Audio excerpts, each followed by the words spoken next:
28 फरवरी 2026 आधी रात में अरेबियन सी और ईस्टर्न मेडिटेरियन सी के लहरों के बीच दो विशाल तैरते शहर यूएस अब्राहम लिंकन और नया सबसे ताकतवर यूएस जेराल्ड और फोर्ड एयरक्राफ्ट कैरियर खामोशी से अपनी पोजीशन ले चुके थे। वॉशिंगटन के वॉर रूम में जनरल ने माइक्रोफोन पर कहा। उनकी आवाज इनक्रिप्ट होकर सीधे मेडिटेरियन में यूएस फोर्ट में गूंजी कि कमांडर, यही वो पल है, ऑपरेशन एपिक फ्यूरी शुरू हो चुका है। क्या इजरायली साइड पर कोई हिचकिचाहट है? कमांडर ने रडार पर नजर रखते हुए जवाब दिया, नेगेटिव सर, इजरायली जेट्स हवा में है। Operation rover the lion green है। यह कोई आम हमला नहीं था, यह एक प्रीएक्टिव स्ट्राइक थी, एक ऐसी सर्जिकल और विनाशकारी तबाही जिसका अंतिम निशान कोई सैन्य बेस नहीं बल्कि ईरान का नर्व सेंटर था। तेहरान की यूनिवर्सिटी स्ट्रीट, जमहूरी डिस्ट्रिक्ट और पास्टर स्ट्रीट के बेहद सुरक्षित बंकर, और इसी बंकर में मौजूद थे ईरान के supreme leader Ayatollah Ali Khamenei. Iran कोई खुला मैदान नहीं है जहां आप आसानी से घुसकर निकल जाएं। यह एक ऐसा किला है जिसे पहाड़ों, रेगिस्तान और दुनिया के सबसे एडवांस एयर डिफेंस सिस्टम ने घेर रखा है। इजराइल से सेंट्रल ईरान की दूरी लगभग 930 से 1240 मील थी। एक जेट को वहां पहुंचने के लिए जॉर्डन, सीरिया और इराक के दुश्मन हवाई इलाकों से होकर गुजरना पड़ता है। इजराइल डिफेंस फोर्स और अमेरिकी सेना के सामने सबसे बड़ा खतरा था ईरान का मजबूत एयर डिफेंस नेटवर्क। रूस से मिले S-300, S-400 बैटरी और उनका अपना पावर 373 सिस्टम जो किसी भी वक्त हवा में उड़ते परिंदों को भी गिरा सकता था। तेल अव्यूब के अंडरग्राउंड कमांडर सेंटर में एक इजरायली एयरफोर्स कमांडर ने कहा, अगर हम सीधे घुसते हैं तो हम आसान निशाना बन जाएंगे। उनके रडार हमारे F-35 को शायद दूर से देख लें और हमारे रिफ्यूलिंग टैंकरों को वो आसमान में आग के गोले में बदल देंगे। वहाँ बैठा एक अमेरिकी अधिकारी मुस्कुराता है और कहता है, हम सीधे नहीं घुसेंगे मेरे दोस्त, हम पहले उन्हें अंधा करेंगे। हम उन्हें वही दिखाएंगे जो हम चाहते हैं कि वो देखें। और बस यहीं से शुरू हुआ इस सदी का सबसे बड़ा दिमागी खेल, एक ऐसी रणनीति जिसे मिलिट्री लैंग्वेज में कहते हैं टाइम ऑन टारगेट। एक सबमरीन अरब सागर के नीचे से मिसाइल दाग रही है, एक स्टेल्थ बॉम्बर जॉर्डन के पास से उड़ान भर रहा है, एक डिस्ट्रॉयर जहाज फॉरस की खाड़ी में क्रूज मिसाइल छोड़ रहा है और इजरायली F-35 जेट इराक पार कर रहे हैं। हर हथियार अलग गति से चल रहा है, अलग दूरी तय कर रहा है, लेकिन उन सब की कैलकुलेशन इतनी सटीक की गई थी कि अमेरिकी क्रूज की मिसाइलें और इजरायली जेट्स के गाइडेड बॉम्ब एक ही सेकंड में, एक ही पल में कर्ज, कौम, किरमानशाह और इंसान पर गिरे। एक सेकंड की भी देर नहीं। सिंक द क्लास अमेरिकी एडमिरल ने ऑर्डर दिया। इसके बाद अर्लीबर्ग क्लास डिस्ट्रॉयर जैसे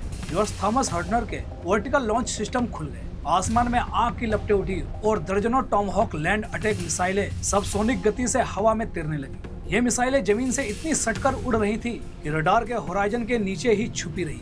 जैसे ही मिसाइलें और जेट्स सीमा के करीब पहुंचे, तेहरान के एक अंडरग्राउंड रडार इंस्टॉलेशन में एक ईरानी ऑपरेटर की आंखें फटी की फटी रह गई।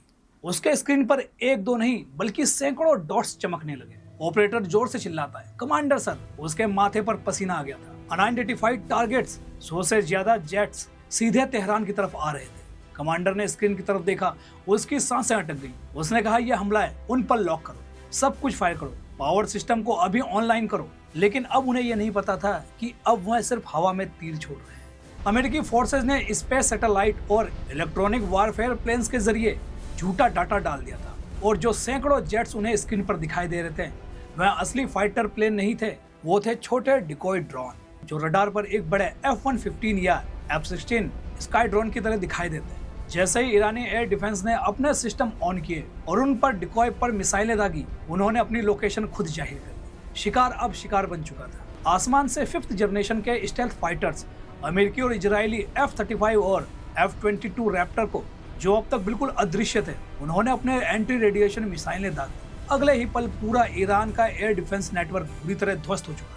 यह हमला 3 अलग अलग लहरों से तैयार किया गया था, ऐसी सटीकता जिसे दुनिया देखती रह जाए। सबसे पहले इलाम, खुजस्तान और तेहरान के आसपास के सतह में हवा में मार करने वाले मिसाइल ठिकानों और रडार इंस्टॉलेशन को राख में मिला दिया गया। टॉमहॉक मिसाइलों ने S-300 और S-400 बैटरियों को उड़ा दिया ताकि आने वाले पायलटों के लिए सुरक्षित रास्ता बच जाए।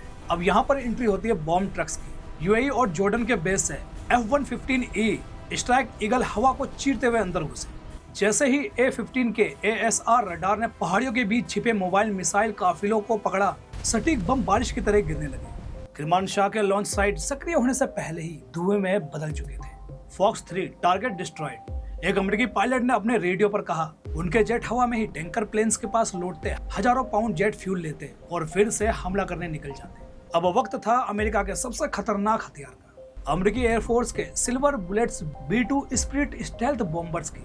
इनका निशाना थे डीप अंडरग्राउंड न्यूक्लियर फैसिलिटीज और हाई वैल्यू मिलिट्री इंडस्ट्रीज। इस फोन जो ईरान के न्यूक्लियर और ड्रोन प्रोग्राम का मुख्य केंद्र था, कर्ज के इंडस्ट्रियल और एरोस्पेस हब उसके टुकड़े टुकड़े हो गए। B-2 बॉम्बर्स ने अपने भारी बम गिराकर उन अंडरग्राउंड बंकरों को भी हिला दिया जिन्हें दुनिया के सबसे सुरक्षित इलाके माना जाता था।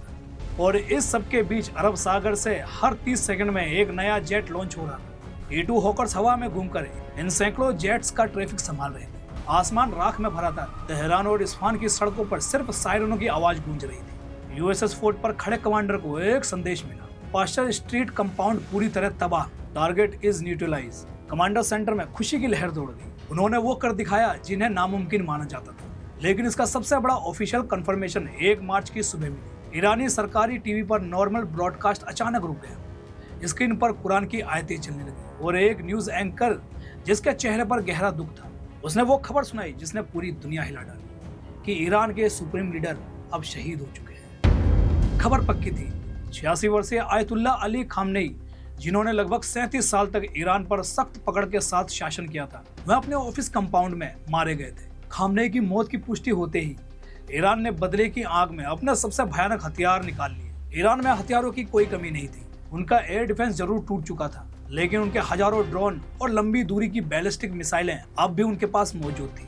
ऑपरेशन ट्रूथफुल प्रॉमिस फर्स्ट शुरू कर दिया गया। पूरा मिडिल ईस्ट एक खुला युद्ध का क्षेत्र बन चुका था। ईरान की बैलिस्टिक मिसाइलों ने सिर्फ इजराइल को ही नहीं, अमेरिका के रीजनल इलाकों को भी निशाना बनाया। UAE के अल्दप्रा एयरबेस पर मिसाइलें गिरी।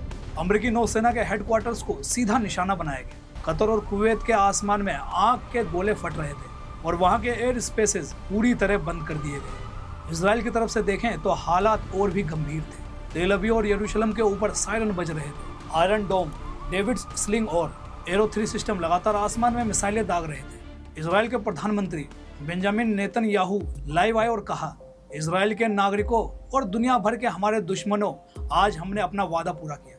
ऑपरेशन रोवर द लोयन सिर्फ एक मिलिट्री हमला नहीं था, यह एक ऐसा ऐलान था। आयतुल्ला खामनेई, जो पिछले कई दशकों से इजराइल को नक्शे से मिटाने की कस्में खाता था, आज उसका आतंक का साम्राज्य मिट्टी में मिल चुका है। इसके तुरंत बाद अमेरिकी राष्ट्रपति डोनाल्ड ट्रंप ने भी दुनिया को एड्रेस करते हुए कहा, मेरे प्यारे अमेरिकियों, कल रात यूनाइटेड स्टेट्स मिलिट्री ने दुनिया के number 1 state sponsor of the terror को हमेशा के लिए खत्म कर दिया। आयतुल्ला अली खामनेई अब जिंदा नहीं है। उसने हमारे ठिकानों पर हमले करने का प्लान बनाया। उसने मिडिल ईस्ट में हमारे एलआई को धमकाया, लेकिन वह अमेरिका की बेमिसाल ताकत और हमारी सटीक खुफिया जानकारी से बच नहीं पाया। हमने उनके बंकर को एक ही झटके में राख के ढेर में बदल दिया। दोस्तों, 28 फरवरी 2026 की इस रात ने मिडिल ईस्ट की जियोपॉलिटिकल चेस बोर्ड को हमेशा के लिए बदल दिया। टाइम ऑन टारगेट की उस घातक मैथमेटिकल प्रिसीजन से लेकर डिकॉय ड्रोन के छल तक अमेरिका और इजराइल ने अपनी मिलिट्री सुपीरियरिटी का प्रदर्शन किया, जिसे आने वाले दशक तक सैन्य अकादमियों में पढ़ाया जाएगा। दोस्तों, आपको ये वीडियो कैसी लगी कमेंट में जय हिंद लिख करके जरूर बताएं। वीडियो अच्छी लगी तो वीडियो को लाइक करें, कमेंट करें और हमारे चैनल को सब्सक्राइब करना ना भूलें। मिलते हैं नेक्स्ट वीडियो में, तब तक के लिए जय हिंद, जय भारत।